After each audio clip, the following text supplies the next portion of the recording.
How to enable focus mode in iOS 18.1. Hey guys, in today's video, I'll show you how to enable and customize focus mode on your iPhone running iOS 18.1 and get started. First, open the Settings app, scroll down, and tap Focus to access the settings. Tap an existing option like Do Not Disturb Personal or Work. Alternatively, tap the plus icon to create a new focus. Tap People to choose who can contact you during focus mode.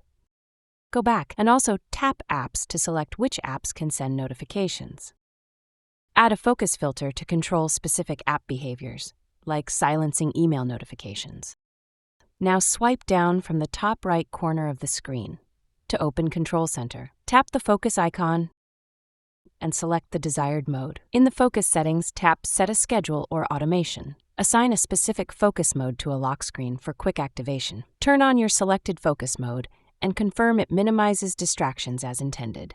And that's how you enable and set up focus mode on iOS 18.1. Try it out and let me know how it works for you in the comments. Don't forget to like, subscribe, and hit the bell for more tips. See you in the next video.